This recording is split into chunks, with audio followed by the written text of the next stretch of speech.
আমি তো এখন দু হাতে চালাচ্ছি, এক হাতেই। এক হাতে এখানে রাখবে, হ্যাঁ, এই জায়গাটা রাখবে। ওই যে আমাদের চালানোর যে স্টাইলটা, সেটা মাঝে মাঝে দেখবে কপি করবে। পরে তুমি তোমার মতো যা খুশি স্টাইল করো, না না, কিন্তু যা একটু কপি আপনি করবে, যা ভালো বলবেন হবে। তাই করবো, তাই চালাবো। স্টাইলটা একটু ভালো হয় কপি করলে আর কি। চলতে থাকবে। তো ফ্রেন্ড, এখন বাজে হচ্ছে 8টা বাজে, রাত 8টা। আমাদের ক্লাস চলছে। আমরা যেমন রাত 11টার সময় ক্লাস করাই, যেমন দীঘা ফিঘা গেলে অনেক রাত করেও ক্লাস হয়।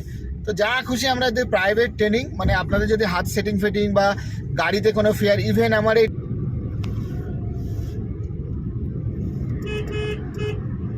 মাঝে চলে এসছে কিন্তু, ঠিক আছে? মাঝে এবার এই গাড়িটা মাঝে যদি তুমি যাও, আমি তোমার পেছনে কিন্তু দেখে নিয়েছি। বাঁ দিক ডান দিক দেখে কিন্তু তারপরে লেন চেঞ্জ করলে।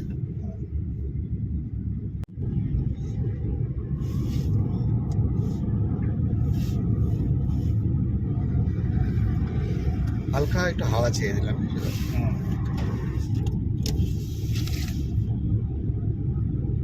একটু ঠান্ডা ঠান্ডা ভাব লাগছে না? একটু বেশ? হালকা হালকা ঠান্ডা, ভালো। এটা ভালো লাগছে আর কি। ভালো।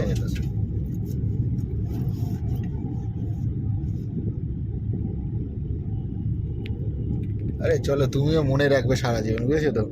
এইসব জিনিস ভোলা যায় না। হ্যাঁ। শিক্ষককে কেউ যারা হাতে হ্যাঁ। করে দেয় না, তাদেরকে কোনোদিন কেউ বলে না, ঠিক আছে? সুন্দর ভাবে তোমাকে এই যে তৈরি হাই রোডে নিয়ে এসছে, এই অনুভূতিটা হ্যাঁ। আসলে টাকা দেওয়া হয় না এসব। হ্যাঁ, একদম। এটা একদম ঠিক। ঠিক আছে, কনফিডেন্স লেভেল এত চলে এসছে, মানে